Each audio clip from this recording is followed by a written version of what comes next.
Marc Scribner is the next speaker. Let's see. This one? That one. Yep.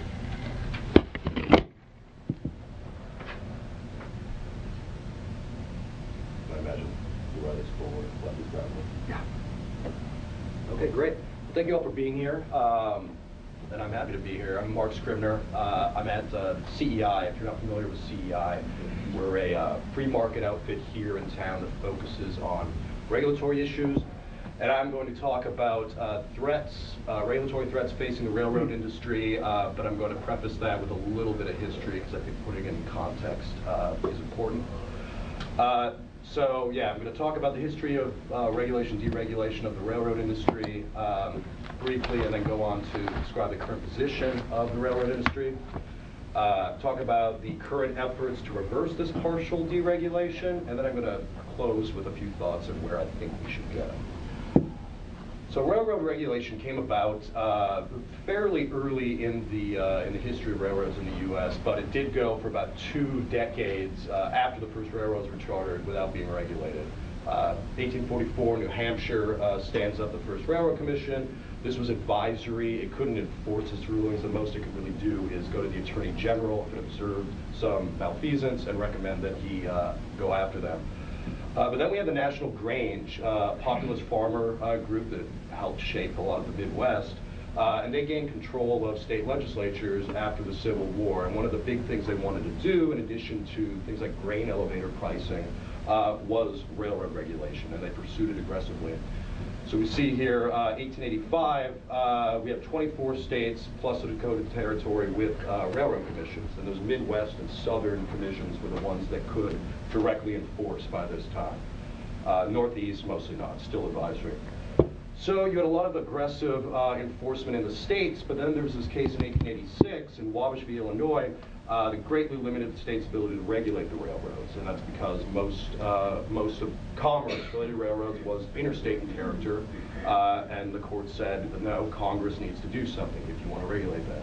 So Congress does do something, and then we get the Interstate Commerce Act, creates the ICC, but this didn't give the railroad regulation advocates much. The early ICC didn't have enforcement power. It had to go through the federal courts to enforce its determinations.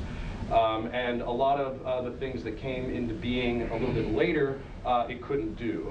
This other case undermined the ICC's power by saying they couldn't set rates. And rate setting became one of the big issues with the progressive boosted ICC. So progressives respond along with the Grangers. They try with the Elkins Act in 1903. It doesn't really do much, but it's getting there in the direction where they want, which is heavy regulation. Theodore Roosevelt, one of his top priorities after McKinley was assassinated, he became president, was the regulation of the railroads. They pursued that very aggressively. He famously broke up James J. Hill and J.P. Morgan's Northern Securities, which held the Great Northern Railway. Filed suit in 1902 after becoming president. Supreme Court ruled in a controversial 5-4 ruling that this was in fact constitutional. And then the Hepburn Act comes into law. And the Hepburn Act basically gave the ICC all of its nasty powers related to rates, access, and service. And then we see this is where the aggressive ICC enforcement stems from. So, under this state of heavy regulation and with the war, in the lead up to World War I, we saw a lot of congestion in corridors, particularly those that were servicing ports. So in 1917, the railroad industry asked the ICC for a 15% general rate increase. It's denied. So President Wilson decides, well, I'm going to nationalize the railroads.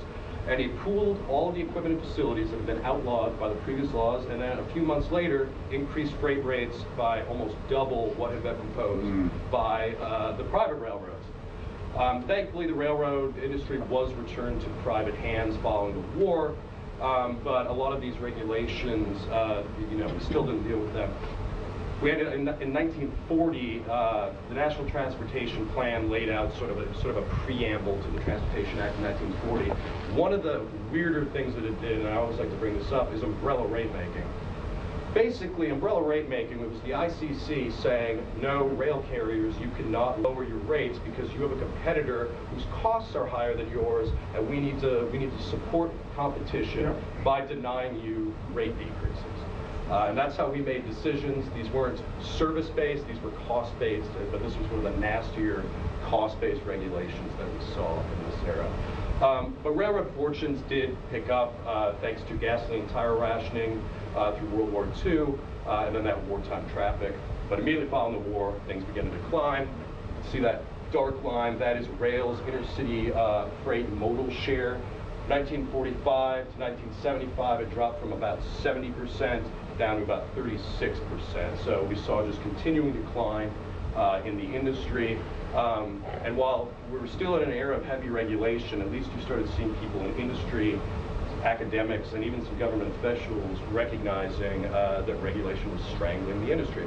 And James C. Nelson, economist, had a very important article in the American Economic Review in 1960, which basically laid out all of the problems that have been caused by government regulation, and it was incredibly influential. But things continued to decline. 1970, Penn Central filed for bankruptcy, which was the largest corporate bankruptcy in history until Enron. Nixon creates Amtrak. This was supposed to be temporary, but we still have Amtrak. The 3R Act and then the 4R Act really started the deregulatory character in Congress. This is how they started unwinding the umbrella rate making. Conrail was stood up, which was later privatized, and then it deregulated produce movements, which has long been a source of contention, and it legalized contract rates. So we're starting to move away from the kind of dumb common carrier system that had been set up by regulation. And then we got the Staggers Act, which was the big one, and this deregulated the vast majority of movements. That 180% of revenue over variable cost rule, that's going to pop up again, but that exempted the vast majority of movements. So here's where we are today. Railroads are operating on nearly 140,000 miles of track, and since the Staggers Act, real freight rates are down 44%, while ton miles have doubled. And railroads are now investing over $20 billion annually back into their networks. This is a huge success story, and I think it's hard for people to argue against it. Yet they do. And we have the best freight system in the world, the lowest rates out of all these other countries, and it provides a significant share of freight movements. We're back up to about 40%, so it's gone up. The rail share has gone up since deregulation. So, like I said, some people don't like this result and they want to deregulate it. A lot of these are captive shippers. I think the coal industry is a big one, oilseed shippers and some petrochemical shippers. And this is largely related to rates and access. And this has mostly been a regulatory and legal battle as opposed to a legislative battle, but there are a few pieces of legislation that have been tried or been introduced, but they've failed. The ICC is thankfully abolished. Unfortunately, we created a Surface Transportation Board, which was not nearly as insidious, but it still has way too much control. We've seen rounds of mergers, so now that we have about 4 big Class 1 railroads that handle about 90% of the traffic.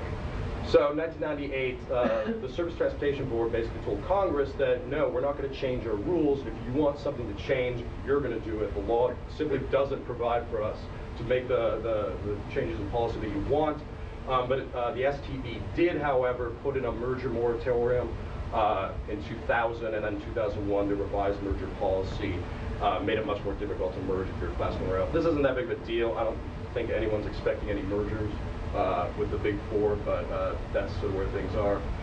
You've got a couple of the top Democrats on the Senate's Senate Judiciary Antitrust Subcommittee have been really aggressive in trying to get rid of this limited exemption to antitrust laws that railroads enjoy, and that basically keeps the FTC and the DOJ's antitrust attack dogs off of the railroads and puts sort of the STB in the driver's seat there, which I think is a reasonable thing, but they don't.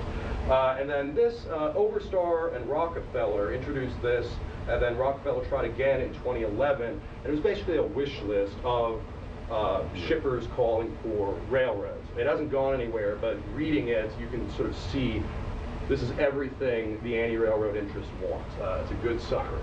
So the National Industrial Transportation League, big shipper lobby, they've been around for 100 years. They petitioned in a previous proceeding that was sort of on general competition issues in the railroad industry.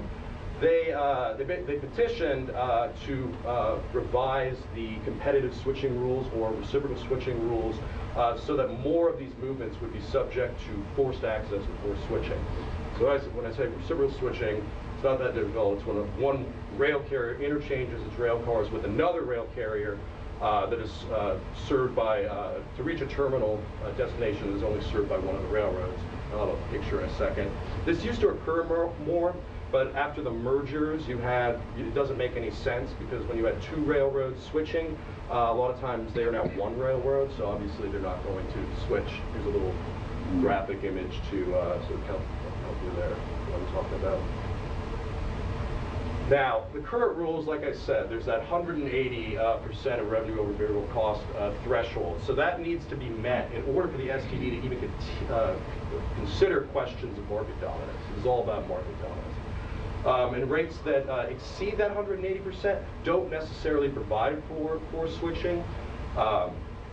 Switching, you need to have, here are the additional requirements. It needs to be practicable and in the public interest. That public interest requirement is huge because it allows the agency a lot of discretion. And such agreements are necessary to provide competitive rail service, also allows the agency a lot of discretion. And so far it has not been particularly aggressive in going after the railroads in the way that some shippers would want them to do. So what does NITLEAG want? So forced access would occur if, one, if the shipper is served only by a single Class 1 railroad, there is no effective intermodal or intramodal competition for the movements in question, a working interchange exists or could exist within a 30-mile radius of the shipper's facilities, and mandating switching is feasible, safe, and wouldn't screw up the carrier's network. Now, the devil in the details is really number two, because it comes off, you have to sort of dig to figure out what they're trying to do here. So it's a effective competition determination. So it would impose a conclusive presumption of a lack of effective competition when, and this is the big one, rates reach or exceed 240% of variable costs. And any carrier has the market share of 75% or more. It's this 240 that is sort of the problem because you have quite a few movements that range from 180 to 240% that are generally considered as being in the public interest. These are reasonable charges that shippers face. Now these would be subject to automatic forced access. Now a lot of people will say, well, isn't this 240 inherently excessive? No, rail is a declining cost industry. It faces really high fixed costs and declining average costs. So you can't do this sort of, you talk to people who say, well, why can't we have some sort of a perfect competition scenario? Doesn't look like anything like this. This isn't Econ 101. If you price, marginal costs are less than average costs. So if you did the perfect competition, pricing at marginal costs equals marginal revenue, they can't cover their total costs. So the railroad goes out of business if we actually do the perfect competition model. So, but the most efficient way in this scenario goes way back to 1927. Ramsey came up with this thing. Basically, the railroads don't use a formula like this, but they charge the highest to those who have the highest wants. So basically, if you lack alternatives, you're probably going to face the highest rates, and that's the most efficient way for them to collect the revenue necessary to reinvest into their networks. So these revenue variable cost ratios between 180 and 300% are common. They account for about 1/7 of total traffic, although the share has been declining over time. But 80% of traffic is below that 180 threshold. So how big is the problem? I don't think it's that big. You may say that there is a problem, but it certainly doesn't necessitate rejiggering the regulatory system and something that could really harm the railroads. The segments with the highest, this is just a fact, the segments with these highest ratios are low demand, they're serving a few shippers, and that reflects the heightened risk to that infrastructure investment. Like Bruce said, a railroad can't simply lift up its tracks if one of these customers goes out of business or moves. It's stuck there. It's got its right-of-way and it's got its track there and other infrastructure. Now, one thing that is going on right now is the rate dispute process is being streamlined. I think this is important because a rate dispute can cost in the neighborhood of $5 million per dispute if it's a bigger question. So I think this is a cure worse than the disease, and one of the things this fails to address is we already have terminal congestion, we have network congestion. This will make it worse. So we're going to see service degradation if we go down this route. You can see that network velocity and switching events are negatively correlated. We've seen that over time. We definitely do not need more congestion. In fact, what we need is more investment, and that's why if we go down this route, the network as a whole will be worse off, but we are going to see certain segments of customers benefit. But again, I don't think we should change the regulatory regime to sort of play into their rent seeking. So to accommodate expected demand by 2035, railroads are going to need to finance about $150 billion in additional improvements. Railroad investors, have been quite clear to the board and to the trade press that they're going to demand higher dividends if we go down this re-regulatory route, which means that that network investment that they've allowed to occur is not going to occur. So this is sort of where we are right now. You can see we have some congested corridors, but it's mostly pretty good. We're still the envy of the world here. If we don't get necessary investment, this is a zero investment scenario. It's not going to be that bad, but I would much rather have things go more like this, if we get that investment, than this. So, but this is sort of the choice we face. Are we going to change the regulatory regime in order to benefit a very small class of shippers who have been complaining about the same issues for about 30 years? So where do I think we should go? Well, I think we should continue deregulating. I think we still have residual rate regulation that creates inefficiencies. Frankly, I'm not a big fan of the STB. They failed their, I think, what is their biggest job, which is trying to resolve this long-standing dispute between carriers and shippers. Completely failed. And I think there is, like I said, I think there is something to the shippers' point that rates may be too high. I think that means that shippers and the railroads need to come and sit down at the same table and work out an agreement that solves these problems that don't involve going through regulatory problems, which can be quite expensive, particularly for the shippers. I think we should abolish the STB. I don't think it serves a useful function anymore. I don't think it really ever did. But it certainly doesn't now, and this isn't, Clifford Winston has done some interesting work on railroad deregulation, and this is one of the things he's been hitting on. No one's been listening though on abolishing the entire agency. So that pretty much wraps it up. I've got a paper coming out on this issue shortly. I wrote a paper earlier this year that goes more to the history of regulation and deregulation. I have a few copies if anyone wants that, but look forward to your comments and questions. Thanks, Mark.